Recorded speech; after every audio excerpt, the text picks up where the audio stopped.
Good Friday morning to you.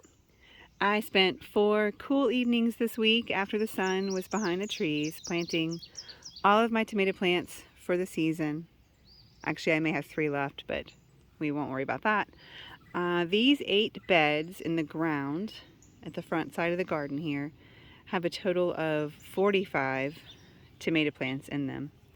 So bed 1 has 2 cherry tomatoes and Bonnie Best.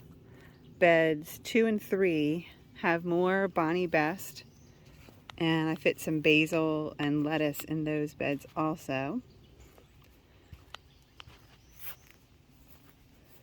Bed 4 has Roma tomatoes, and I have the smaller cages for those because they're determinate, so they're not supposed to get as big as the rest of the tomatoes. Beds 5 and 6 have Golden Jubilee, which are my favorite orange tomatoes, and there's also onions between all those tomato cages.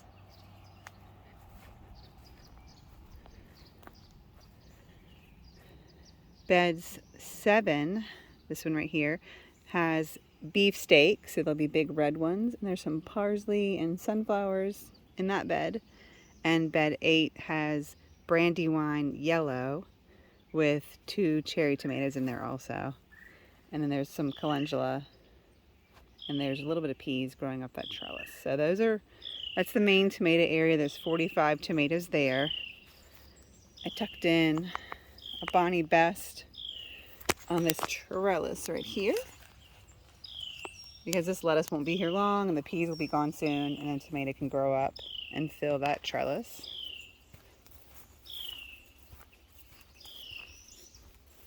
I'm using this wall bed for some more aromas.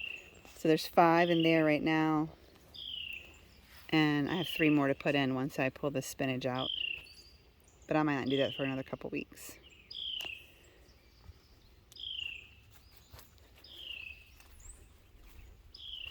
I fit 1 more cherry tomato in right here. So there's 5 cherry tomatoes total.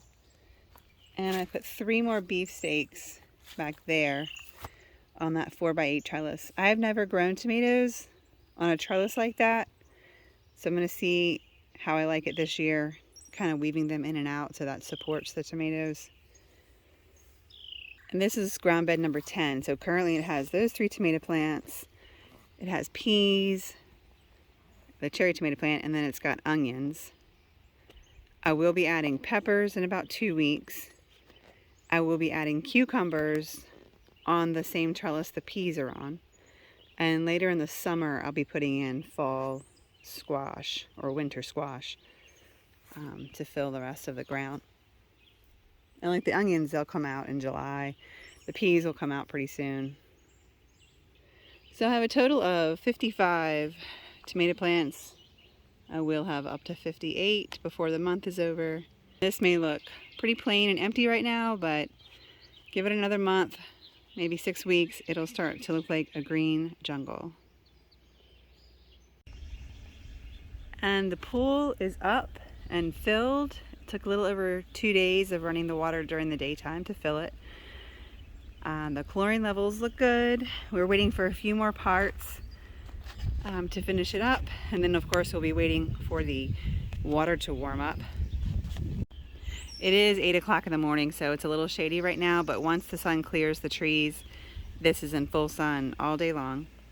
We had a little 16-foot inflatable pool right here in this spot for the last 2 summers. And last winter, instead of going to Florida for a week, we chose to buy this pool. It's an Intex.